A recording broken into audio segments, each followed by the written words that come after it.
At the end of that conversation with the Hindu students, there were question and answers.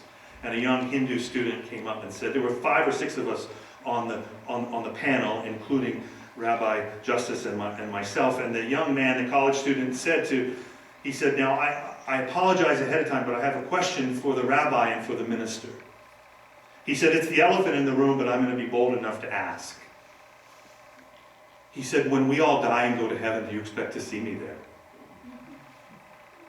And the room got really quiet. And I won't speak for the rabbi, but he got to answer first. And he described that if this interfaith gathering had 5 rabbis instead of 5 interfaith leaders, the rabbis would discuss it amongst themselves and never come to an agreement. And everybody would leave frustrated. He said that's partly because of how rabbis function, but that's partly because there's ambiguity in the Jewish faith about the role of heaven. And so then I had to say to him, if there were 5 Christians up here, Christian leaders that represented the diversity of the Christian church, I have to stand before you and say 4 out of 5, I think, would say no. But I'm here to tell you, I said, that some things are best left to God and to the hands of God. And my love and my prayer for you is that you and I will be looking face to face with each other in heaven. And I can tell you, if 30 years ago, when I was ordained and being examined on the floor of a Presbyterian church, and with my statement of faith, and I said what I just said to you then, I may not be standing here now. And that's what I mean about the risk and the bold courage it takes to have these kind of conversations with authenticity and truthfulness, knowing that we are called to go where we don't necessarily want to go, but where we have to go with mercy, compassion, and grace.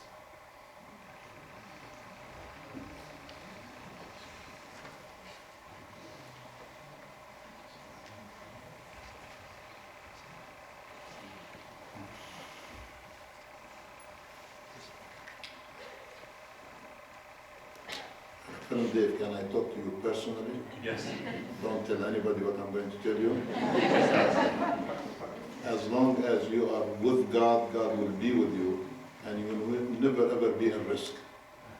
As your 2 brothers will support you, you will be okay. Thank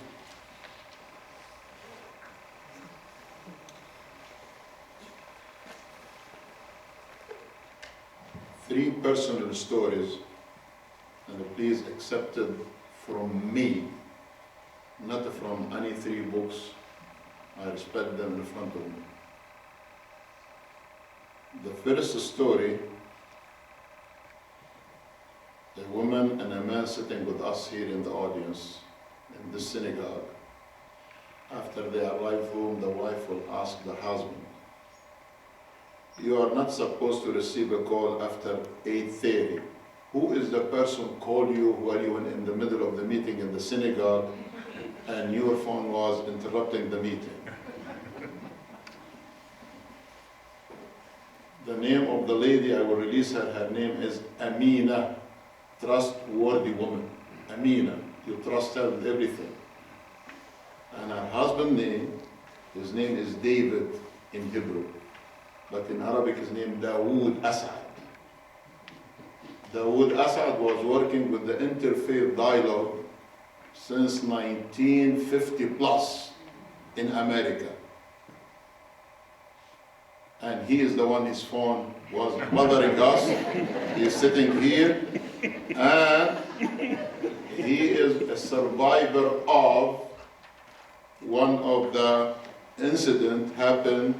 Our rabbi know about it, some of you know about it, we call it Dar Yassin, 1948.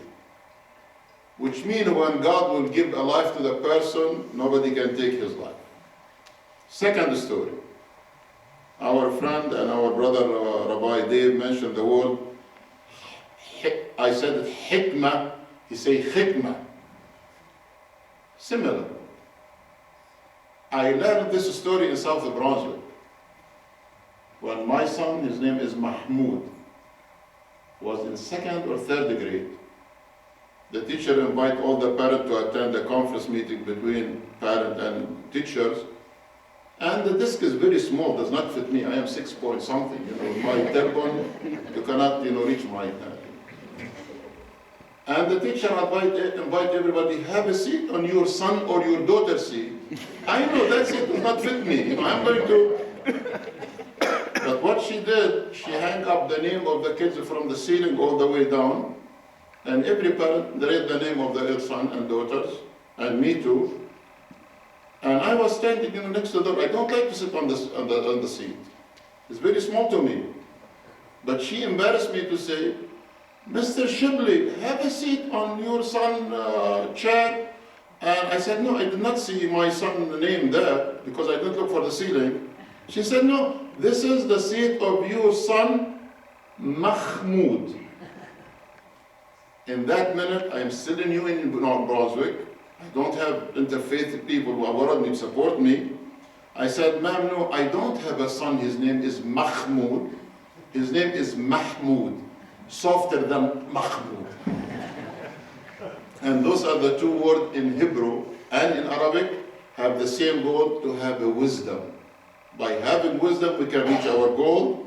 And the last story I like to share it with you for my Jewish friend, cousin, run this synagogue. I like to appreciate that. But please, after the Christian will leave and the Muslim will leave, don't change your carpet. Why? 5 rabbis cannot come together about one issue, yes? 5 priests, reverend, name it, they cannot come together. Incident happened in New Jersey, in one of the mosques. When another group from the Muslim sect entered that mosque and spent a night there talking, one of the leader of the mosque, I am witness, I have the name, I have everything accurate, they suggest to the board of that mosque, you have to change the carpet because the carpet get dirty after those people enter your building. Brother Rabbi, don't do that, please. I know your carpet is very clean. Keep it, and God bless you.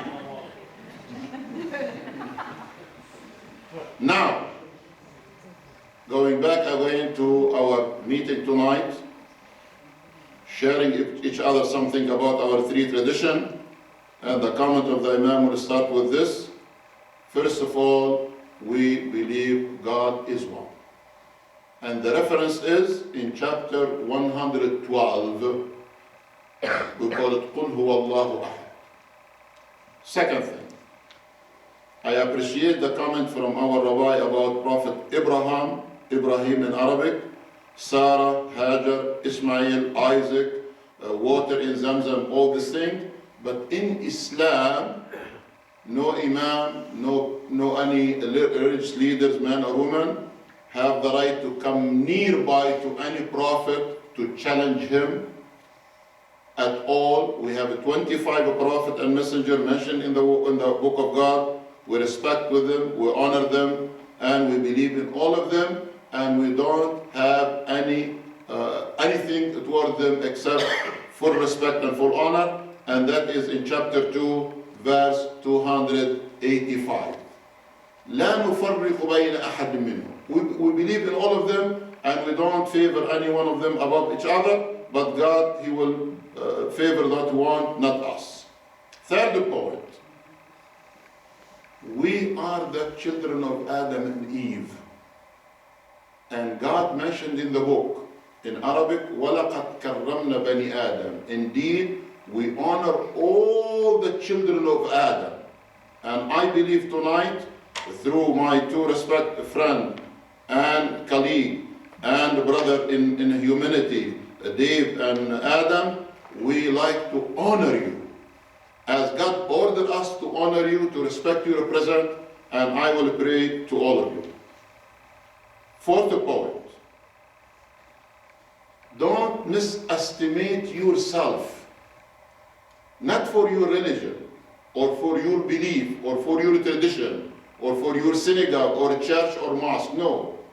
Don't misestimate yourself. You are as a human being. In Arabic, we call it Khalifa. Now the Khay in your side. Khalifa is vicegerent of God. Not as he present God, but God ordered us to do what he ordered us to do, and we have to follow his way, which means you are not the representative of God, you cannot speak on behalf of God, but you are the Khalifa on this earth, as God said in the book. Number 6. 5 items, please take it seriously. And I know we love all of them to practice them. But if we don't honor them in the other side of the island, to say, I like to honor those to the other human being, something is wrong in us, not in our faith. Imam, what are those 4 things? Number 1, the life. Do you want your life to be destroyed? Maybe nobody will say yes. No suicide in Islam. No, you cannot kill yourself. God said, don't kill yourself. If you like to honor your life, if it's 1 year day, one day old, abortion is not accepted in our religion, period, except the one who like to save the life of the mother. Maybe some people disagree with me. You can go to Princeton University, we have a debate. In synagogue, in mosque, in a church, we don't have a debate. We have a dialogue. Which means the minute you honor your life, you have to honor the life of the others. You have to honor your soul, spirit. And one of the questions was given to the last prophet Muhammad, peace be upon him. Somebody asked him, what is the spirit? What is the soul? He said, I don't know. The soul is belong to the hand of God, not belong to me. Which means as long as you honor your soul by worshiping God, I believe you have to honor the soul of the others. And please consider this point is very important, because without it, I will say there is no paradise. Muslims believe in a paradise. Muslims believe after we die either to go to hellfire and God will forgive, or to go to paradise. We have to honor the word religion. And I believe, Brother Dave said it loudly, and Rabbi Adam said, I am very happy with my Judaism, I am very happy with my Christianity, and don't think the Imam is going to say, I am very happy with my Islam too. Why? This is the religion I raise up, I study it, I think about it, and I memorize some part of the Quran. This is the religion, you have to honor it. As you honor your religion, honor the religion of the others. The point after that, your money. This is America. This is the country of opportunity. And today was a debate in the radio, I heard it, I followed all this news. Somebody said, as long as the girl will come from other part of the world just to deliver baby here and became a citizen, American citizen, let us kick them out. Is it the way you honor your country, you honor your people around you? Which means the money is very important. And 1 minute you like to honor your property, try to honor the property of the others. And the final word is your dignity. Something you cannot buy it. You have to live with it. To know who are you, who is your wife, who is your children, who is the grandfather of your children. This is the dignity in our life. We have to think about it. And I will close with this. Islam invited us to do again 4 things, and people misunderstand those 4 words. I will mention it in Arabic, and I will mention the opposite word, how the people are deal with it. Number 1, Islam, as I said in my 5 minutes, encourage us to live in a peace, not in a war. But maybe now we are living the opposite way. Too many guns, too many weapons, too many distractions. Why? Is the religion invite us to have more weapon, more than knowledge? Which means Islam encourage us to live with peace, in a peace, not to live in the war. Islam encourages us to live with justice. Not, what we call it, injustice as a zulm in Arabic. And the other more too, inshallah ta'ala, Islam invites us to live in mercy. And I believe you heard this word yesterday, and you are going to hear it today, and you are going to hear it tomorrow. If God give me the life till tomorrow to see you in the church in Nassau Street, say amen. Amen. You don't like to see me? Say nay. If you say yes, yeah. Islam invites us to live with mercy. And in the book here, the Rabbi carried all of them, and he said he believed in his book as a Torah. You will find in this book, every chapter, God revealed it to the last prophet Muhammad. Encourage us, peace be upon him, encourage us to live in peace, when he say, in the name of God, the most gracious, the most merciful. And the person is not able to produce a peace, how he is going to practice a peace between him and God. And finally, we have to respect each other. Respect. Yeah, we disagree. Do you think the three of us, if we go to the office of the rabbi and sit down there, yeah, very beautiful office. God bless. We don't disagree about something? Yeah, we disagree about many things. But it doesn't mean if we disagree with somebody, you have to consider that the person is your enemy. We are not enemy here. We are brother of son of Adam and Eve, and we have to live with this kind of discussion. And I hope our discussion not to stop in this synagogue, but will be in the wider way in the New Jersey. Maybe then we'll move to New York. Hajj Dawood Asad was working with the people in Europe since 1980s and before that. And I hope this will be in wider scene. God bless you. Thank you for giving the opportunity. And I will leave the microphone now to our host, Brother Adam. So we shared a lot with you tonight, lots to think about. In the interest of time, we could go on, but we wanted to take a few minutes just to share with each other some questions that we have for each other. You'll be able to ask us questions, we'll be able to stay afterwards. But really tonight is not about just the dialogue between us, but really the dialogue amongst members of our different communities. We had an opportunity last night for that, tonight and tomorrow as well. So we're each going to share a question with one another to show a dialogue, and maybe this will give us more things to talk about afterwards. You know, as I listen to the two of you and understand your respect and your relationship with our text, I'm a bit embarrassed to tell people that when I studied at the seminary, we didn't spend any time talking about Christianity or about Islam. My seminary studies was about Jewish texts and about Jewish history and Jewish connection.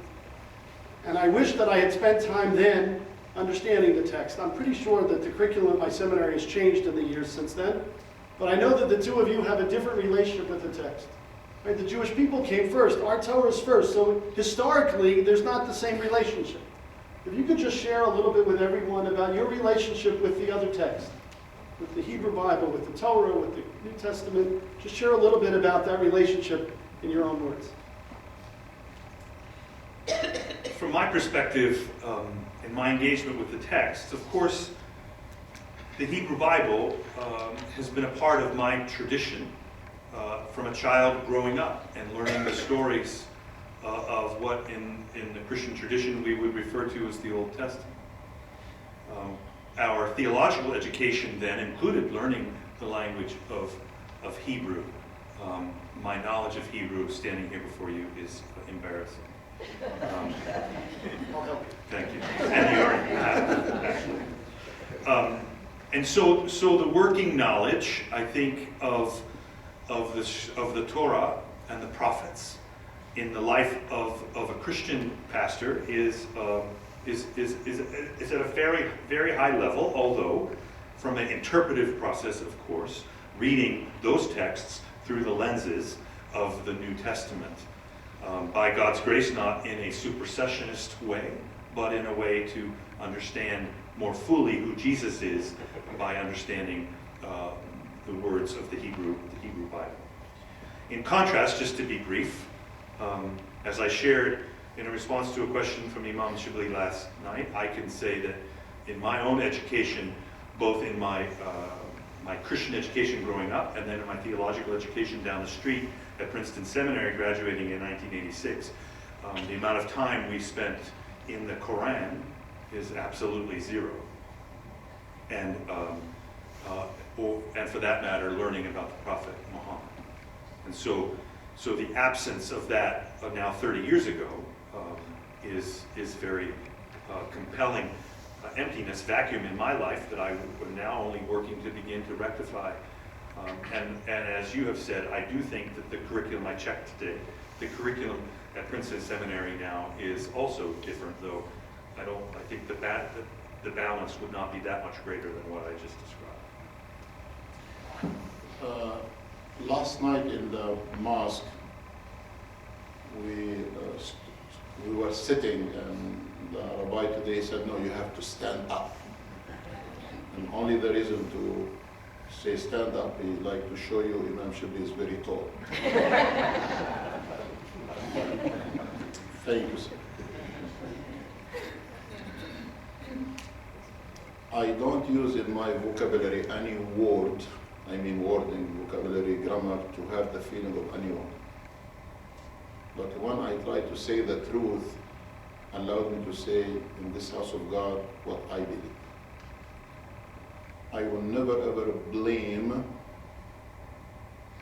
neither my rabbi or my reverend not to know about Islam at all. And I like the word zero, because Arab is the one invent the zero. And without zero, we don't have the computer. And I forget to bring my computer and my laptop here. I still writing as old man fashion. Why? Because in Islam, every prophet and messengers from the time of Noah, the one who made the ship, and his son said, Dad, I disagree with you. I'm not going to ride your ship. And he said, I'm going to go to the mountain. God said to the father, is not your son. Then Prophet Abraham and Ishmael and Isaac and David and Moses and Jesus, till the prophet, last one, as Muslim believe, Prophet Jesus, God told us every prophet came to his own nation. And one of the prophets, his name Yunus, the one who went inside the wheel stomach and stayed there for a while. Yes? Yes, the whale. Jonah. What happened? God sent him to his people, only 100,000 people, less than the population of Princeton. Yes? He said, you are not allowed to go to South Brunswick to preach or to teach. Stick to those people. He cannot make it. He ran away from them. He ended in the middle of the ocean. But Prophet Muhammad, as we believe as a Muslim, God said to him, no, you are different. Your message to every human being include the jinn, J-I-N-N-S. You have to give them the message, which means our respected rabbi, with full honor in his house of God, in the synagogue, he was taught only to study about his tradition. Same thing for our brother Dave in his seminary, Princeton, name it, he was taught only to know about his tradition. But for me, I follow all those prophets, including Prophet Muhammad, since day one. I have to know about Moses more than Muhammad. I have to know about Jesus more than Muhammad. And in the book, please, and the rabbi have the book, copy in his office. When you open the index of this book, you will find Muhammad mentioned 5-6 times in this book, Moses by 100 times, Jesus, less than that, which means in Islam, we have to know about the previous religion. And that is my comment. And I wish from today, both of them will study about Islam, and I will keep studying under their leadership, the Christianity about Judaism, to know more, especially in Princeton. So, a question that I have is that I have made myself vulnerable tonight and shared that within the Christian tradition, now currently in this country, much of the Christian dominant voice covered by the media, or that gets the most attention, is a Christian voice that I'm unfamiliar with in my own tradition, and that I disagree with sometimes vehemently, and that part of my call to preach in this community is to offer a moderate or an alternative Christian voice, as it were, into the public square than what is dominant. Which is to say that there's much more diversity within the Christian church on matters that are important and that we care for than is sometimes portrayed. And I just wondered for each of you, in your own ministries, how diversity within your traditions plays itself out, and how you have to address it or engage diversity before your congregation? You be first. I brought a sleeping bag. So I'm going to comment on diversity on a few different levels. This congregation believes strongly in diversity within the Jewish community. It was founded, and for so much of our history, this was a congregation that welcomed people from all parts of the Jewish world.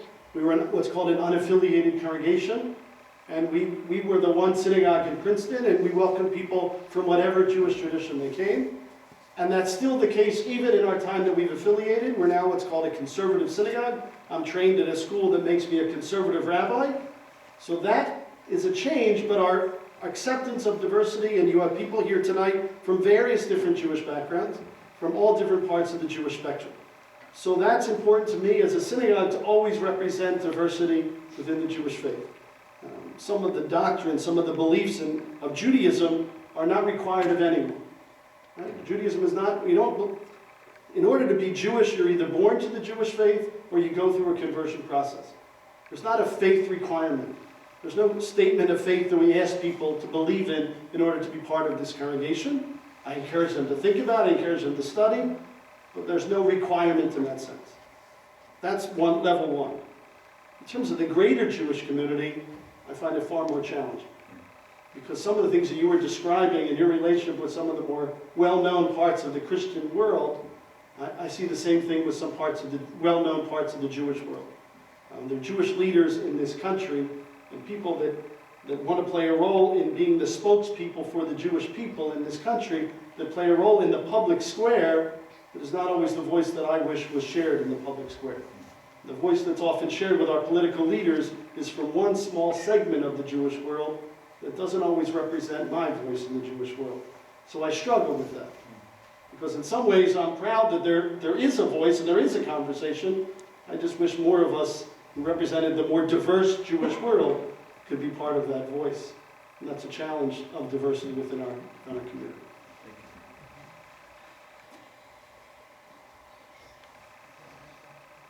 I would say Amen. In Arabic, Amin, what Rabbi said about this synagogue, and if I can move this synagogue from here to 4145 Route 1 South, then I bring the mosque here exactly. Which means the Islamic Society of Central Jersey with their members, male and female, will never ever close our window or our door or our double door in the face of any human being. He wished to enter the building, worship, sit down, think, what is the Islam? This is number one.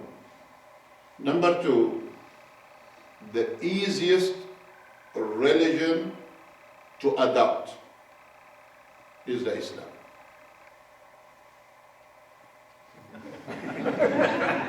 You can't stop there. You have to. Why? The minute the person enters the mosque, and I have been in this